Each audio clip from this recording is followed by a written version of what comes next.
guys, it's Falan again, the community manager for Wargaming EU, and I am still here at Gamescom 2017, and I can welcome back to the stream Evan and Taki. Evan is our executive producer for World of Warships, and then Taki is our community specialist, right? Yes, hello. Hey guys. Hey. What do you think about Gamescom so far? You have been here for a couple of days now? They've been here for a couple of days and a couple of years, and it doesn't really change. It just gets bigger and louder. That's exactly what it does. Yeah, it's my 6th Gamescom, and the booth and the crowds tend to be expanding. Yeah, it just gets bigger and better as well, I guess. Oh yeah, definitely. Okay guys, before we start talking about the topic we want to talk about, I wanted to tell you a couple of things, just very shortly. So basically, we have a contest for you that's running. Use the Wargaming GC hashtag if you want to take part and win a couple of really cool things. We have a bonus code that you guys can activate if you watch the stream. The way it's gonna be, it's appearing in the lower left corner of the stream.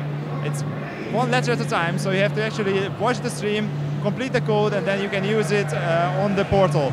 And what it gives you is a Gamescom flag, 20 restless fire camos, 5 random containers, and 750 people can actually activate it. So a lot. Go for it. Okay. And that's it for social media. What we are going to talk about, though, our topics, are PvE, clans, and epic commanders. So these are the things we are going to talk about. Let's start with PvE, right? Because PvE was one of the things that I saw a lot on the forums from certain people. A lot of people are very enthusiastic about PvE in general, because not everyone wants to play against other players, right? And we have been doing a lot of stuff with PvE lately, especially when we consider Dunkirk. So maybe you guys want to talk about it a little bit, what we are doing with PvE missions.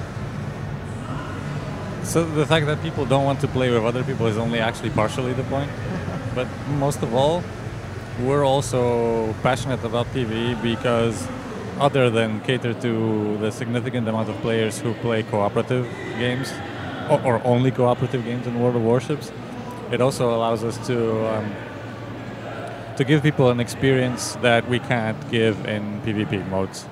So it allows us to test certain things, to potentially do missions that in PvP would have been imbalanced or would have required to use ships that that would have created imbalance because they would have been different tiers or only of a certain nation.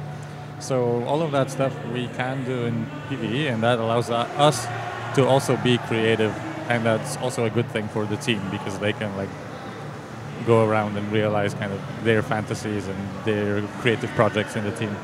So this basically allows us to kind of make the player the hero of their own story, right?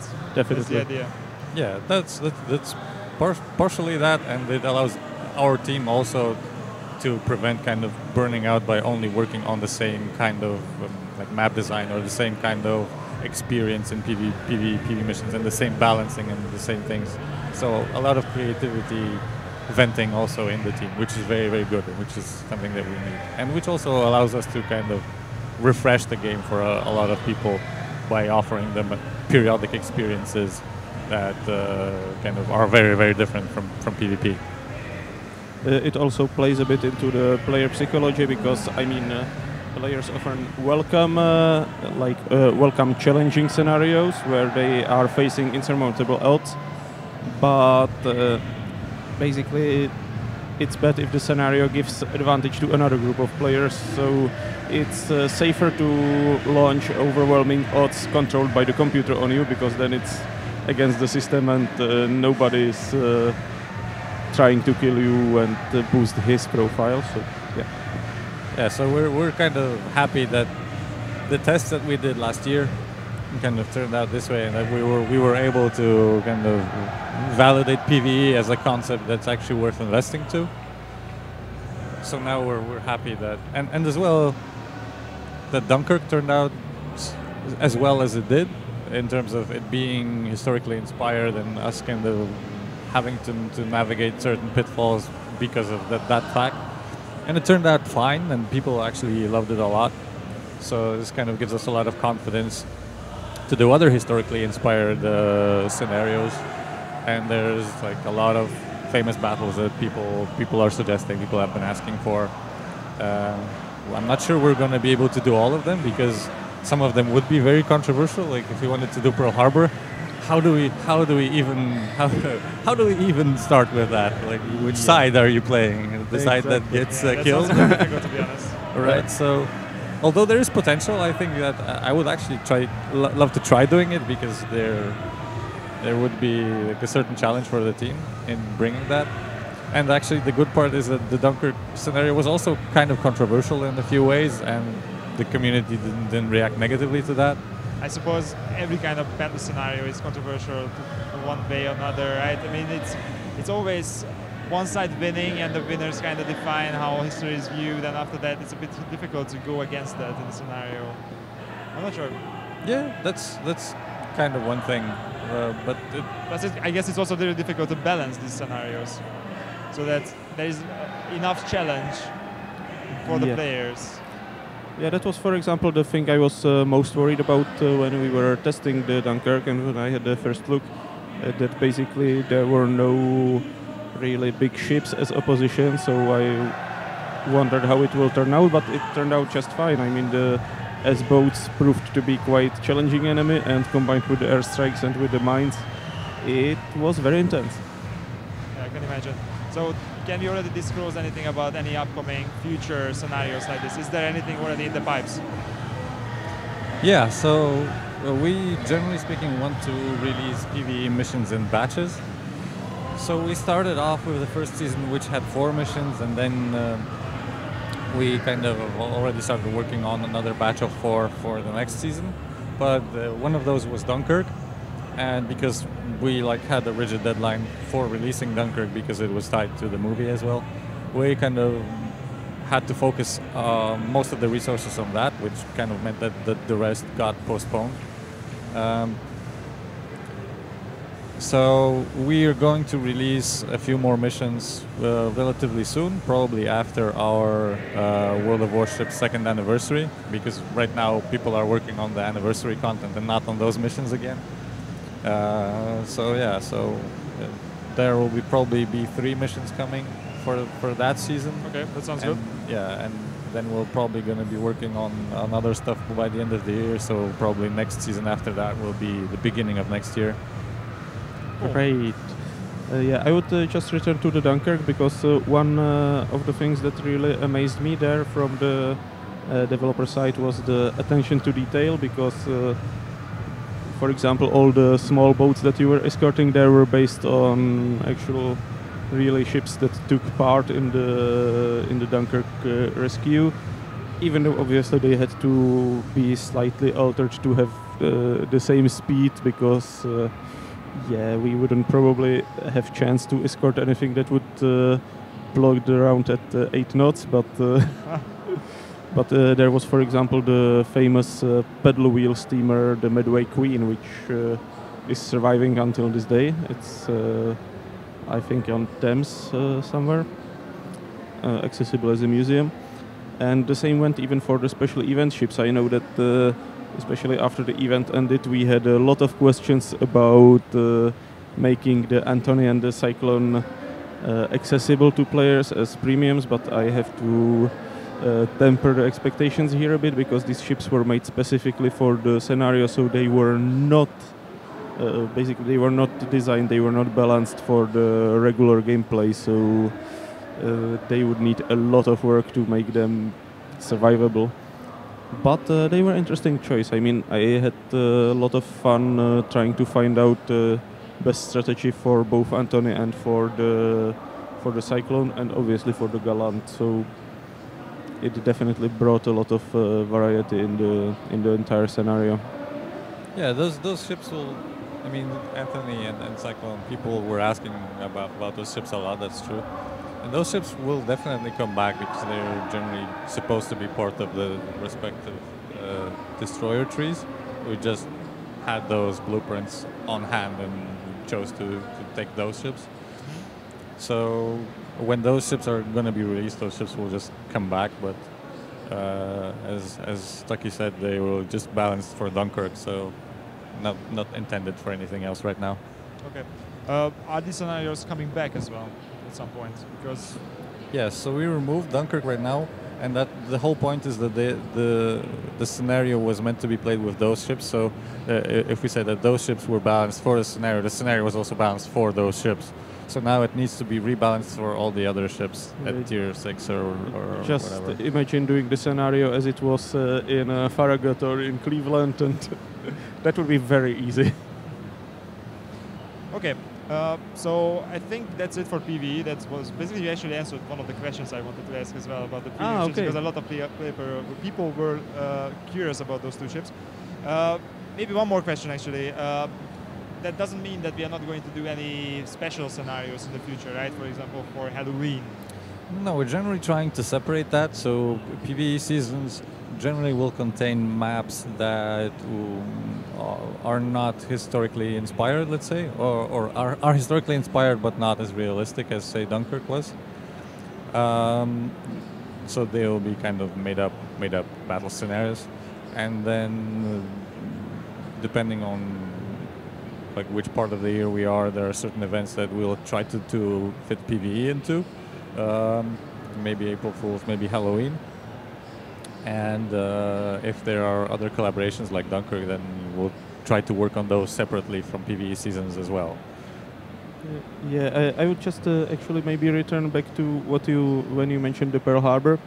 That's actually very similar for most decisive naval battles, that they were tended to be like one-sided or very hard to balance. But for example, we may even go the way of alternative history, because for example, Yamato versus the old American battleships might be a fun scenario, but that depends all on the development and on where we decide to go. So that kind of stuff is kind of in the realm of the possible as a normal PvE kind of season mission, where it's not strictly historical, but it's a probable battle mission that could be designed, right? Actually, one more question about PvE relatively to PvE. So you said that this kind of experience is much better tailored to PvE mode, but do you think that any kind of historical mode could still come for PvP at any point? Is it still in the realms of possibility? Technically speaking, everything is in the realm of possibility, but it's very hard to even start envisioning how that could look at this stage. Sure, we would love to, and it's kind of the same answer as for submarines. If somebody has a bright idea of how to do this effectively, efficiently, and so that everybody has fun, we'll do it. Okay, fair enough. Okay, guys, let's talk about clans a little bit, because this is basically the one new big thing that we are getting into the game when it comes to new game modes, right? Because this is basically a new game mode for people who would like to play with others in a social environment, basically. It's kind of a new game mode. Well, those people who remember team battles will can remember that when they play clan battles, because essentially it will not be that different. So, but yes, in terms of new game modes being released into the game, clans will be kind of a new game mode, and there's not really anything else that we're working on right now in that sense. So yeah, so let's say finally there will be clan gameplay. We've been postponing it for a while because internally part of the team that was working on it was reassigned as a resource from us, so we had to take over the development of those game modes into the St. Petersburg team. Previously it had been outsourced, so that's why there was a delay. And right now we're just trying to polish the final points of that and get it ready for release. And generally speaking, it'll be it'll consist of two parts. One will be a gameplay, an asymmetric gameplay for more like casual players and more social groups. And people who've been following the development blog and our social media releases have been comparing it to Strongholds, which is kind of okay as a comparison. So it will be similar. It will be like a base building mode where you have different buildings and they give your clan members certain economic bonuses as they play, and also another reason to kind of invest their time and and have like gameplay goals in their normal daily routines, right? And the second part will obviously be the hardcore part for the people who like to go and butt heads for stats and glory and all of that stuff. Among other things, the clan base will also allow one of the features that was requested since basically we launched clans, because you will be able to increase the capacity of the clan by gathering the resources for the clan treasury. You build up your base, and one of the buildings, I suppose, is going to give you the option to enlarge your. Yeah, it's kind of like barrack slots, you know, for your crew. You can just build a base, and you get more clan slots. It's kind of a controversial thing because people were asking why did you just give us a big clan size from the beginning and not just do that? But the answer to that is that from what we see in terms of community size right now, the number that we have now was on average sufficient, and I know that there are a few big clans out there who are complaining about this because then they have to commit to creating sub-clans and all that stuff. But on average, the clan size was okay with what we have now in terms of what kind of community we have, and the ability to make people play to increase that is okay from our point of view. It's not significantly limiting, hiding behind the paywall or anything. People just have to do a bit of gameplay that they would normally have done, and they'll be able to increase that size. And if our community grows significantly, then we'll just buff those clan sizes so that there are manageable levels if there is a problem in that regard. Okay, that's cool. All right, want to add something?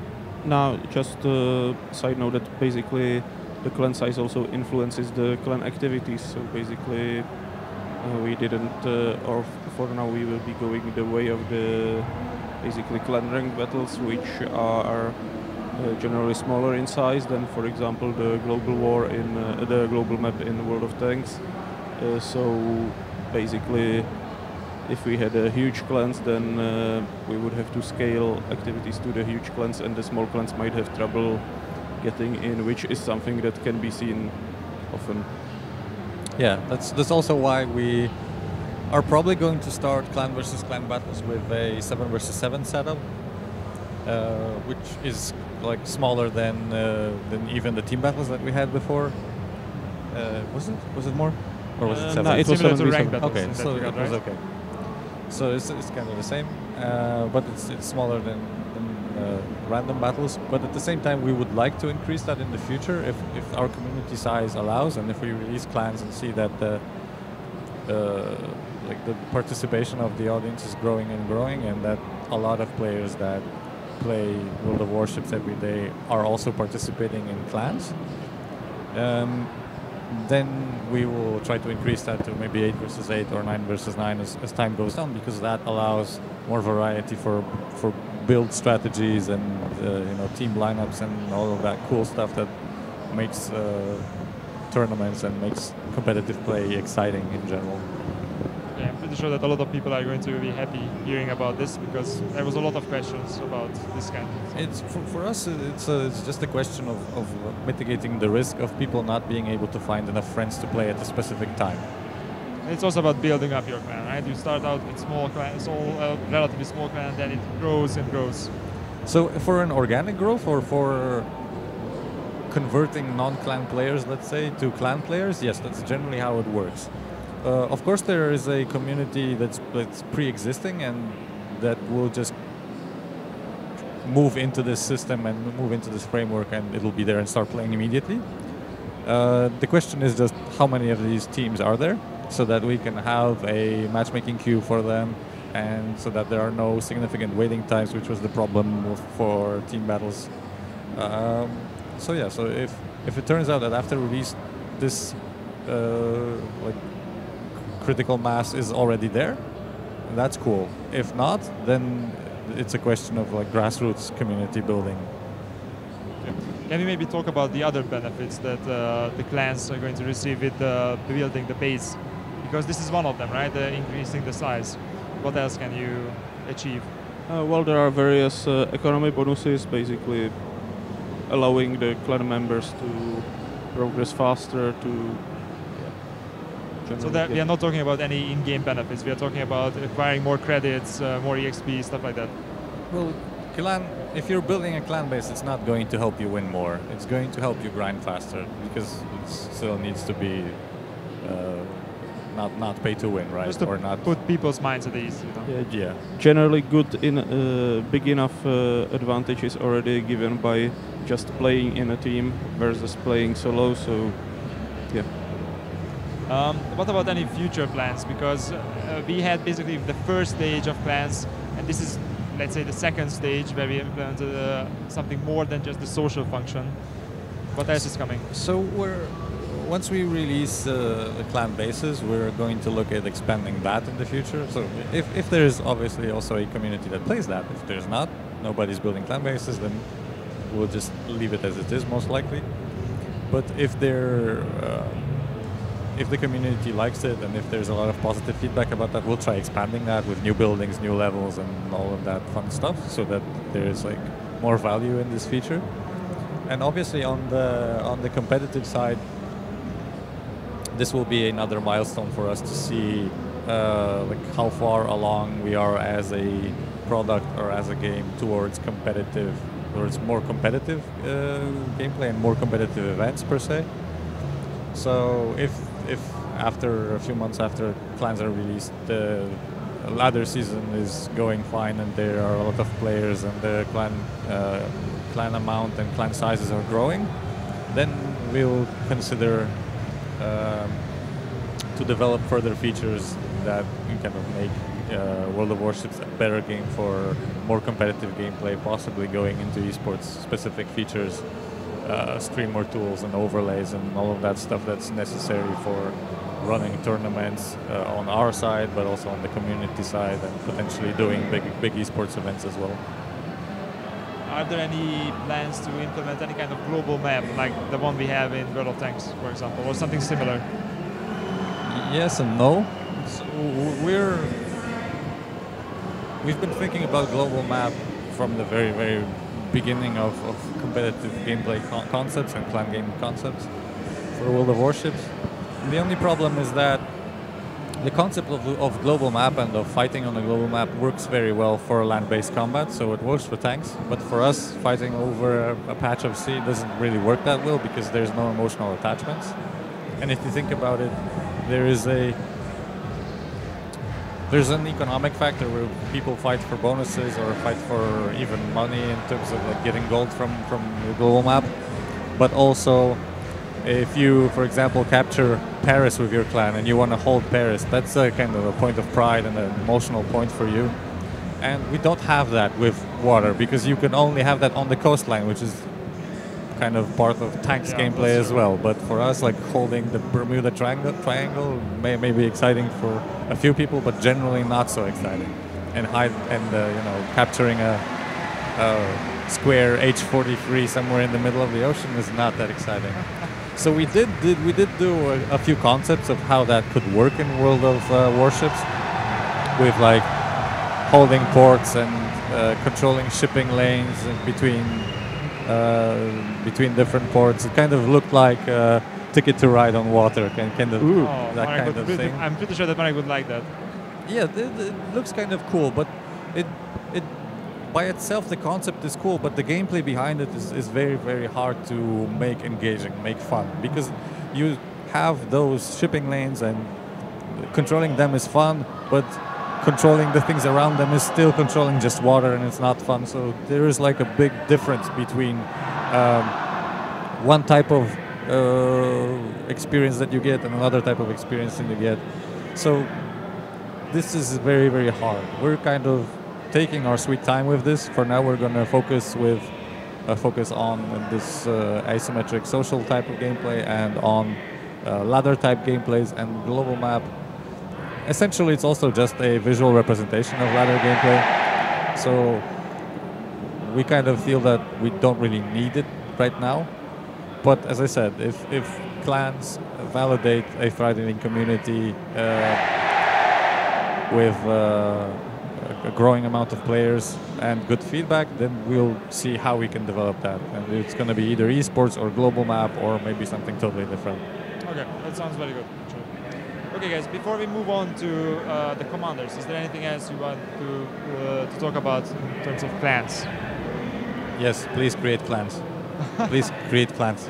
Exactly, guys. And Form some once clans. we have the base, build base, and once we have the clan versus clan, definitely fight other clans. Can they fight our clan actually? Not my clan, maybe his clan. Well, if we manage to put together a team. Okay, let's try that. Yeah, let's I try. will have a one-man clan. That's my thing. Oh, how does that work? I'm one of those people who will have a one-man clan and will be building his base by himself because. Because. Can you actually do that, by the way? Yeah, of course. Yeah. You just need. It's kind of like the same as in World of Tanks. All you need to create a clan is just create a clan, and then whatever you do with it, you can invite friends, you cannot invite friends. You just get your clan tag if that's what you want, and that's it. Okay. Let me just turn the question around. If we sign up for the clan versus clan, will you fight? Of course. Good. That's what you wanted to hear, right? Of course. And over there I see Chrysanthos, and he will fight for sure as well. I'm pretty sure that we will find some people in the office who will be willing to participate. So yeah, once the clan versus clan starts, you might expect to find the Wargaming clan roaming the ladder and we might getting even invite beaten. Arthur for it. Who knows? Maybe. Maybe. I'll be dragging you down in terms of ratings because I'll be YOLO Battleship as usual. Oh God. Okay. All right, guys. Let's talk about epic commanders a little bit, right? Because Yamamoto is coming. You mean unique commanders? Hmm? Unique commanders, not epic commanders. Unique. Oh. Unique. Yeah. They're calling them unique commanders now. Okay. Yeah, because I was we outdated. we confused the whole company because we started as a working name for the feature. It was Epic Commanders because Seagal was epic, Yeah. and in the end the feature is actually called Unique Commanders. So See, these meetings are really good, these Q&As, because now I am also getting up to speed. yeah. Okay. Actually, so, nobody needed to know that, but it's okay. So what about unique commanders? What's the deal with them? Well, the deal with them is obviously that they are unique. They have unique looks, unique faces, unique names, unique abilities, and overall they are unique. At the face of it, it's kind of another system that we kind of needed to allow people to set goals in the game. So for short-term goals, in the very beginning we had a mission system, but it was kind of crappy, so we modified that, and now we have the kind of challenge and mission tab that we have now. For medium-term goals, we released campaigns, so those are kind of a bit grindy, more tasks to choose from, but not that hard.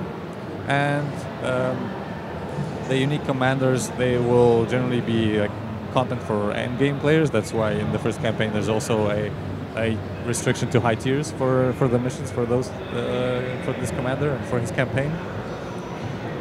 So that's kind of we want to have that as a long-term goal, kind of for players to be able to get this commander and that commander for your forces, and also unlock the customization options that are kind of tied to those collections and those campaigns. So what actually makes them unique? Why are they unique compared to all the others? Well, they're going to be unique by themselves because the commanders that you normally have for your ships are relatively generic. So you generally just have a randomized face and a randomized name and a set of skill points. But these will be either historically relevant or I don't want to say historically inspired because that's kind of weird, but historical figures. Actual historical figures, right? Actual historical figures, or you later might see some fantastical figures or figures based on collaborations with, I don't know, with animes, like maybe. Steven Seagal, for example, right? But he Yeah. remains epic instead of unique, right? He's both epic and unique. He's both unique and epic, yes. He's unique in that he's walking your deck and Throwing knives. Yeah, and epic because it's him. Okay. Speaking of generic name and face, if you have Bliskavica, you can have Evin as a commander. You just have to rotate the faces. Yes, my face is the most generic Polish face that you can ever roll on Bliskavica. Yeah. So, but we're gonna go with historical figures first. So now we have Yamamoto Isoroku. Then we're gonna have Admiral Halsey for the Americans, and we kind of chose to do the same nation lineup as we did for the release of the game, just because we have the most ships of those nations, so that these commanders are relevant for like the biggest amount of players right now, and those customization options are relevant for the most amount of ships. Plus, it kind of makes sense even in the sense of their, let's say, conflict, because they stood toe-to-toe more than once. So. And these commanders are really cool for people who are like collectors, right? Because you get all the different collectibles with them as well. Oh yeah, it also was shown during the Dunkirk and other Dunkirk and Bismarck campaign that the collectibles tend to be very popular. So yeah, why not go that way? This is how it's going to be in the future, right? And there is a commander that's probably going to come with some kind of collectibles that people can. Yeah. So generally, we're going to try to follow the same strategy for release. So there's going to be a campaign, there's going to be a collection for these commanders, unless we can improve on that somehow, like do something else or something more. But generally speaking, we're fine with that, because it also allows us to give context. Right? The campaign and the collection mechanics were there to allow us to inject some sort of context and some sort of story narrative into a game that's generally mostly focused only on taking your ship and looking at its historical characteristics or gameplay characteristics and just going into battle with it. So these systems allow us to also have some sort of context for the content that we release. And these commanders are kind of limited. As far as I remember, Yamamoto is limited to higher tiers, right? The campaign to get him is... the campaign, okay. So but the commander is obviously usable. You can use it on any ship. Any Japanese ship. Any Japanese ship, obviously. Yeah, if you want to recreate his participation in Battle of Tsushima, you can stick him in Mikasa. Is it going to be the same in the future as well, or are we going to have different campaigns to get them? Different tiers, maybe?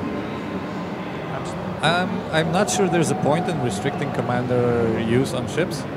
We might end up restricting commander usage by modes eventually, maybe, because they might be important for balance considerations in certain modes in the future. But other than that, I don't think there's a point, and I think it will just annoy people and make them less valuable and less useful. So. Okay, so one final question then. Is there any chance that people can still get Steven Seagal in the future? Actually, I don't know. So I know that people can't get him now because there's no mechanic like to get him through the mission system or the shop or whatever. I don't know, because I'm not sure what our contract with Mr. Seagal says about that kind of option. Okay. But if it's possible, then from my point of view, it's good to allow people to periodically get past content that was limited at a certain point of time. So, like, if it was up to me, I would make a Christmas box where Seagal jumps out of that box if you're lucky, and that would be fine. Okay, so we actually got some information for Christmas. No, I'm just joking. I know that it was just hypothetical. I'm not promising a Seagal box. That's obviously. Okay, guys, thank you very much for all the information. And we are going to be back soon, I think, with another World of Warships stream. I'm not sure, it's probably not today, but maybe tomorrow. Maybe. Or Saturday, I'm not sure yet. Tomorrow. Okay. Actually, wait, yeah, Saturday. This is Gamescom, nobody can be sure. Exactly, who knows what's going to happen tomorrow. Gamescom, especially since this year it's in different days than past years, is keeping me continually confused about which day of the week it is. So, but I will just quickly plug in for our players, because apart from all the social media activities we have also an in-game contest. So head for the portal and look for the Dreadnought medal and read the instructions, sign up, play and win. Okay, guys, go to the portal, check it out. Okay guys, thanks for listening, and don't go anywhere, because we are still coming back with more content for you. See you next time, bye bye. Bye guys. Bye bye.